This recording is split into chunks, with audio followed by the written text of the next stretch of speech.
फ़अऊज़ु बिल्लाहि मिनश्शैतानिर्रजीम बिस्मिल्लाहिर्रहमानिर्रहीम। कुन्तुम खैरा उम्मतिन उखरिजत लिन्नास तअमुरूना बिल मारूफ व तनहौना अनिल मुनकर। सदक़ल्लाहुल अज़ीम।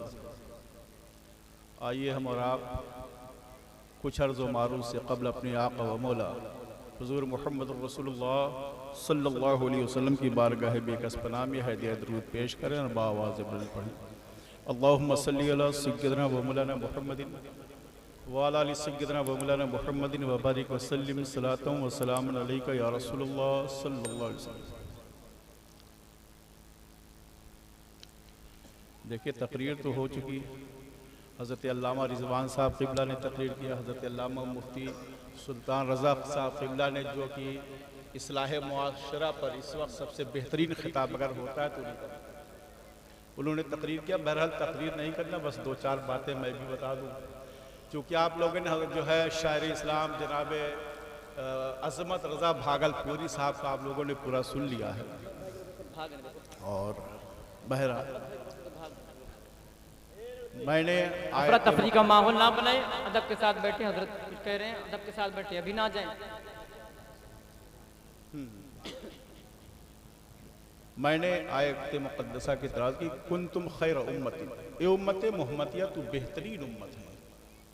उखरिजत लिन्नास, तेरा काम है लोगों को बुराइयों से निकालने का और भलाई को हुक्म देने का। मगर हमारा किरदार, हम मुसलमान हैं, हम बेहतरीन उम्मत हैं, तमाम उम्मतों में सबसे बेहतरीन उम्मत हम हैं, मगर हमारा किरदार बड़ा ख़राब है। हमारे आमाल अफ़ाल किरदार ऐसे ख़राब हैं कि कोई अगर ये देख ले तो ये नहीं कहेगा कि ये मुसलमान है।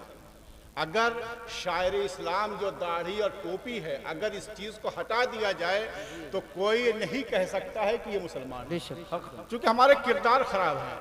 और आया है कि जब इंसान अपने आमाल ख़राब करता है तो अल्लाह उस पर जालिम बादशाह मुसल्लत फरमा देता है। आज हमारा हाल यही है कि हम परेशान हैं, हम मुसीबतों में मुब्तला हैं, हमारे रिज़्क़ तंग होते जा रहे हैं, हम बुराइयों की तरफ जो है बढ़े जा रहे हैं, मगर हमारे आमाल और किरदार अच्छे नहीं हैं। इसकी वजह क्या है कि हमने रसूलुल्लाह सल्लल्लाहु अलैहि वसल्लम के बताए हुए तरीक़ों को हमने छोड़ दिया है। हमने अपने असलाफ की, सहाबा की ज़िंदगियों को हमने पढ़ा नहीं है। हमने लोगों से सुना ज़रूर है, मगर उस पर हमने अमल नहीं किया है। हम लोग का आलम यह है कि हम जलसे जुलूस रोज़ करते हैं, तकरीबन एक महीना निकाल दीजिए तो 335 दिन हम लोग जलसे करते हैं, मगर उस जलसे का नतीजा क्या रहता है कि हम शोरा को सुनने के लिए तैयार रहते हैं। जो अज़मत रज़ा साहब अगर जो शोरा बैठे, माजरत के चाहता हूँ, ऐसा नहीं कि मैं किसी की मुखालफत कर रहा हूँ, मगर हकीकत यह है कि नबी की नात सुन करके हम झूम जाते हैं, मगर नबी के फरमान को सुन करके हम झूम जाते हैं। इसका नतीजा यह है कि आज हम मुसीबतों में मुब्तला है। आता है कि जब इंसान अपने आमाल और किरदार को खराब करता है तो अल्लाह उसके ऊपर जालिम बादशाहों को बैठा देता है और कहता है इंसान कि हम परेशान हाल हैं, हम मुसीबत में मुब्तला है, हमारे किरदार खराब है, हमारे किरदार ऐसे हो गए हैं, हमारी ऊपर कोई परेशानी नहीं आई है। ये तो और कौमें थी कि जब वो कौम गुनाह करती थी अल्लाह उन पर अज़ाब इलाही नाजिल फरमाता था। यहाँ तो बड़ा अल्लाह का शुक्र है, नबी ये मुकर्रम का सदका है कि हम गुनाह भी कर रहे हैं, हम अज़ाब में मुब्तला नहीं हो रहे हैं, मगर उसके बावजूद परेशान है।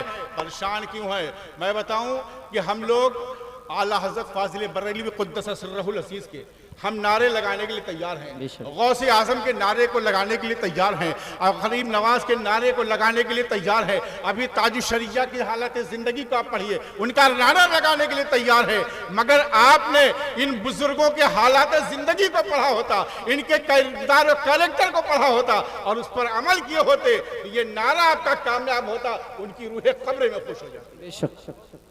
सिर्फ हम कहने के लिए हो जाते हैं कि हम नारा लगाने के लिए तैयार हो जाते हैं। मैं नारे का मुखालिफ नहीं हूँ, मैं नारे का मुखालिफ नहीं हूँ।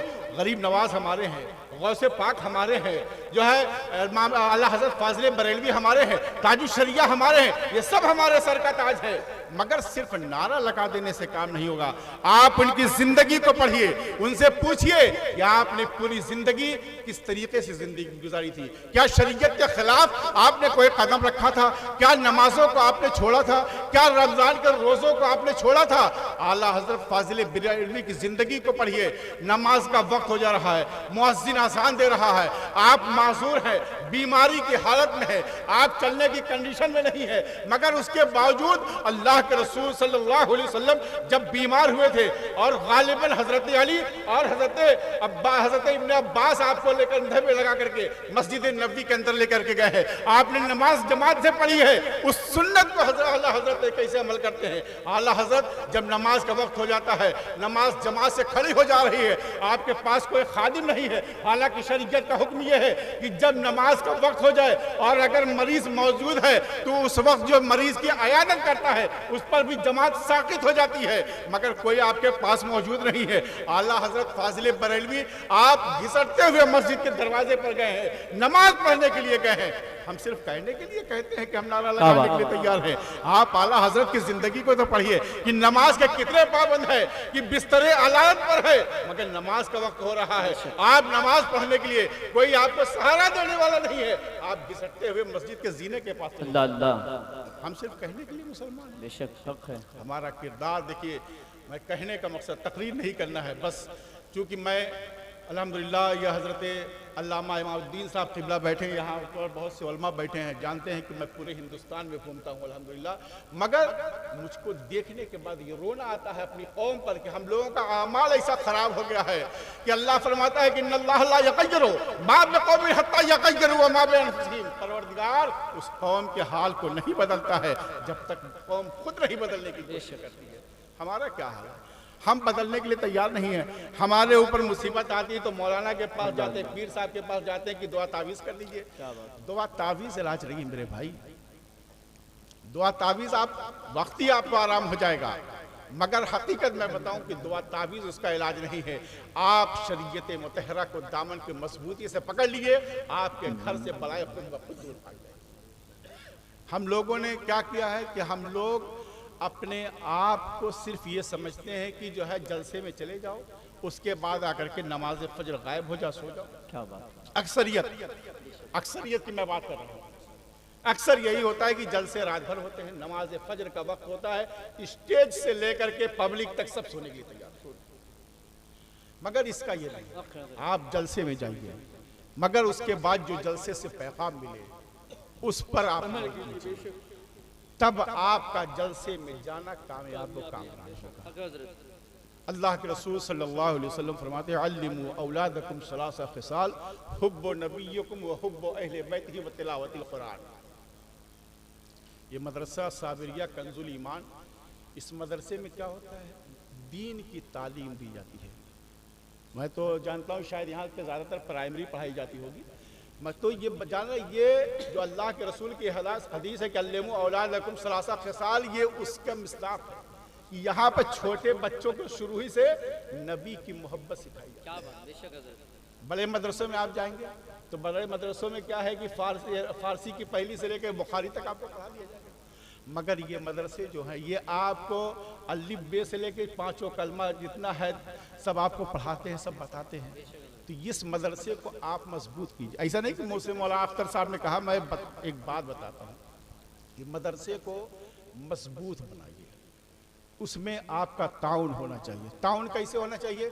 ये ज़रूरी नहीं है कि आपके पास पैसा है तो दीजिए, पैसा है दीजिए, नहीं पैसा है तो आप अपने बदन के हिसाब से उसकी खिदमत कर दीजिए, आप उसकी खिदमत कीजिए। उसके साथ आप अगर वक्त नहीं मिलता है तो आप के जो मदरसे के असातिज़ा हैं उनके साथ सिर्फ कंधे से कंधा मिला के चलने के लिए तैयार हो जाइए, तो आपका मदरसा फ़रोग़ पा जाएगा। क्योंकि अक्सर होता क्या है हज़रत कि मदरसों में कि अगर कोई आलिम मदरसा चलाता है तो जहाँ मदरसा तरक्की करने लगता है ना तो कहते हैं कि उस मौलाना के अंदर ऐब ढूंढना शुरू कर देते हैं।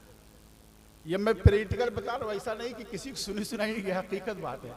तो लिहाजा आप अपने इस मदरसे के, यहाँ के असातिज़ा के साथ, यहाँ के अरकान के साथ कंधे से कंधा मिला करके चलिए, ताकि यही एक मदरसा जो है एक दिन जहाँ तालीम यहाँ पर प्राइमरी हो रही है, अल्लाह एक दिन इस मदरसे से फजीलत के बच्चे भी पढ़ सकते हैं। मैंने हदीस पाक पढ़ी कि अल्लिमू औलादकुम सलासा खिसाल, अपने बच्चों को बचपन में 3 चीज़ें सिखाओ। और ये सबसे बुनियादी चीज़ है। ये देखिए, दुनियावी तालीम हासिल करना ये हालात हाजरा के हिसाब से ज़रूरी है, मगर उससे ज़रूरी क्या है कि हुब्बो नबी, सबसे पहली जो चीज़ है, अपने नबी की मोहब्बत सिखाइए। नबी की मोहब्बत सिखाने का तरीका क्या है कि हर बात पर उस नबी का जिक्र किया कीजिए, हर बात पे। बचपन में जब बच्चा अम्मा अब्बा बोलने की सलाहियत रखे, उस वक्त नबी का जिक्र कीजिए, बार बार नबी का जिक्र कीजिए। तो जब बच्चा जो है सिन्न शऊर को पहुंचेगा, तो उसके अंदर ये जो है जुस्तजू होगी, ये नबी के जो मेरे बाप बराबर जिक्र करते थे, ये है कौन? तो पता चलेगा तख्लीक कायनात का मकसद ही उस नबी की ज़ात। वो दूसरी, वह हुब्बो अहले बैत ही, और नबी की आल से मोहब्बत करो। और तीसरा, वह तिलावतिल कुरान, और कुरान की तिलावत। हम लोगों को फुर्सत ही नहीं है। हकीकत यह है कि हम लोगों को फुर्सत ही नहीं है। रात सोने के वक्त तक मोबाइल चलता है, सुबह आँख खुलने के बाद मोबाइल चलता है। और उसके बाद हज़रत अल्लामा मौदूदी साहब, मैं एक बात आपको बताऊं कि आप देखिएगा, जब शादियां होती हैं ना, तो उसमें बारात जाती है, जब बारात वापसी होती है तो लड़की वाला भी चिल्लाता, लड़के वाला भी चिल्लाता कि कुरान करीम का एकदम बहुत सब, यानी जैसे लगता है कि इनके दिल में कुरान की कितनी बड़ी मोहब्बत है। लड़का वाला भी चिल्लाता, लड़की वाली भी चिल्लाता, और लड़के जो है कुरान करीम को लेकर के सबसे ड्राइवर के बगल वाली सीट पे बैठा देता है। और उसके बाद वो कुरान लाता है, लाने के बाद जो अलमारी में बंद होता है, या तो जब रूह निकलने वाली होती तो सूरह यासीन पढ़ने के लिए निकाला जाता है, या जो है 40वां तीजा पढ़ने के लिए। क्या बात है, गलत बोल रहे हैं? हकीकत यही है।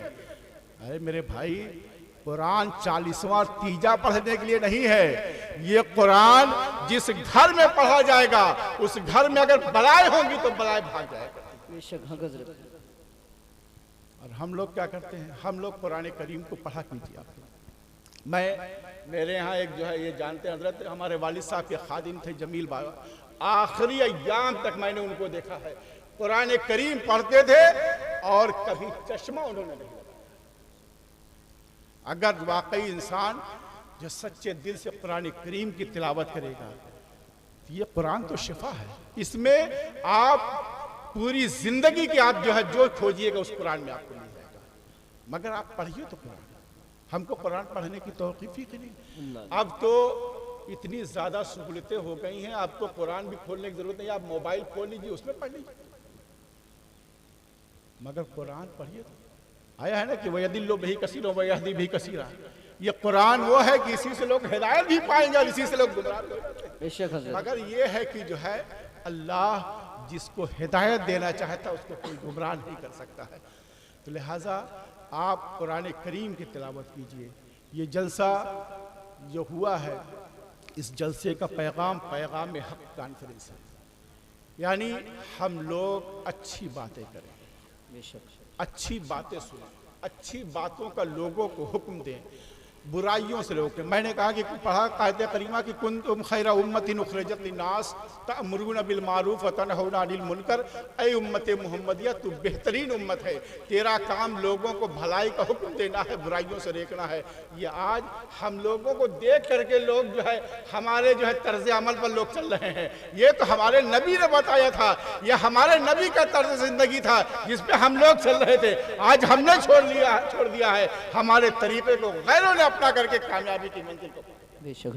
रब्बे कदीर की बारगाह में दुआ है, परवरदिगार जो कुछ हम लोगों ने कहा है परवरदिगार, इस पर हम सब लोगों को अमल करने की तौफीक अता फरमा। अस्तगफिरुल्लाह रब्बी मिन कुल्लि ज़ंबि व अतूबु इलैहि। अस्सलामु अलैकुम व रहमतुल्लाह।